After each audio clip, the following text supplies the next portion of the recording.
Então, para mim é bem interessante, porque eu estou estudando, esse livro é muito interessante, porque eu estou estudando, o primeiro livro que eu estudei no mestrado, livro não, texto, do Miguel Arroyo, ele fala sobre a necessidade de ouvir dar ouvido para as várias áreas do conhecimento, para gente que lidam com, que estão trabalhando a questão pedagógica, para a gente poder avançar.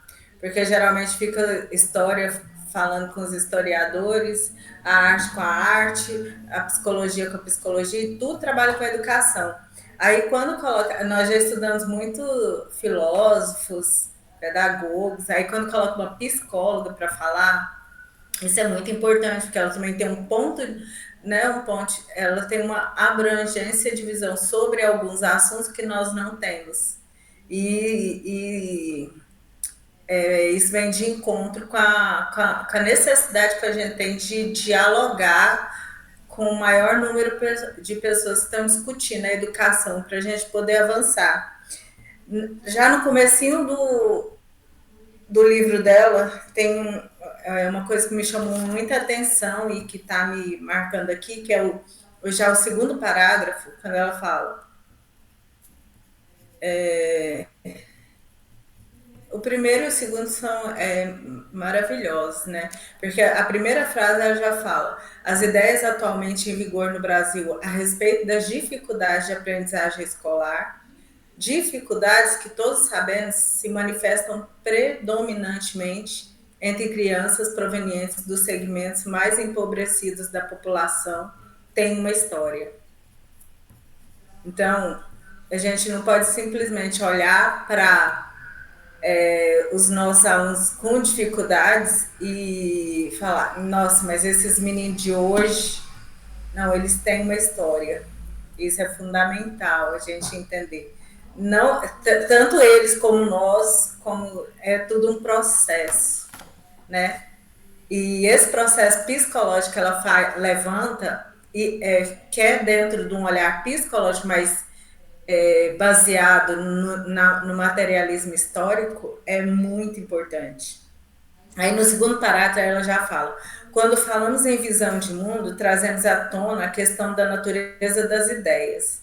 Serão elas resultado de puro esforço intelectual, de uma elaboração teórica objetiva e neutra, de puros conceitos nascidos da observação científica e da especulação metafísica, sem qualquer laço de dependência com as condições sociais históricas? Ou são, ao contrário, expressão dessas condições reais? Então, a natureza das ideias vem de um puro esforço intelectual, ela é a expressão da condição real, material que nós vivemos. Elas explicam a realidade histórica e social ou precisam ser explicadas por ela? Quando um teórico elabora uma explicação do mundo, ele está produzindo concepções verdadeiras que nada devem à sua existência histórica e social, ou está realizando uma transposição involuntária para o plano das ideias de relações sociais muito determinadas? E é a partir dessas ideias que ela constrói essa problemática. Inclusive, esse problema dela, que chega no doutorado tão embasado, ela veio sentindo desde a infância, como falou bem o Renato. Desde a infância, ela já tinha esse problema do doutorado dela, quando ela percebia as diferenças que tinha dentro da sala de aula. Que ela via pessoas negras muito inteligentes, mas que eram negligenciadas, ou que eram subjugadas, ou eram tratadas de forma diferente. Ou quando ela não via essas pessoas negras e pobres em determinados espaços. Veio com ela essa problemática e ela veio todo esse tempo da vida dela pensando sobre essa condição, né? O que acarreta esse fracasso escolar? É realmente a falta de inteligência, de esforço, ou é a materialidade histórica? Por isso que ela começa o livro falando, né,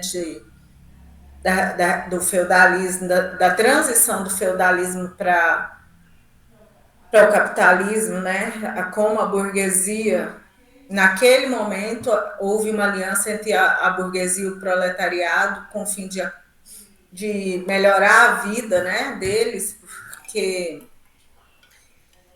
o feudalismo se mostrava ultrapassado e improdutivo economicamente, era condições materiais reais que levaram a uma união para transformação, e essa união foi através de ideias. Mas aí, num certo momento, a política, essa dimensão ideológica, política, quebrou e a burguesia ficou dominante e explorando, né, o proletariado.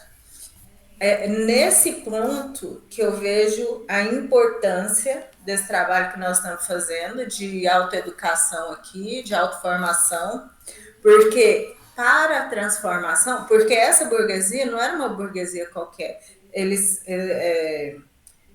tinham, no livro eu li a parte aqui, eram intelectuais burgueses, eram os intelectuais orgânicos da classe burguesa que trabalharam para construir esse processo de transição, de mudança do feudalismo para o capitalismo.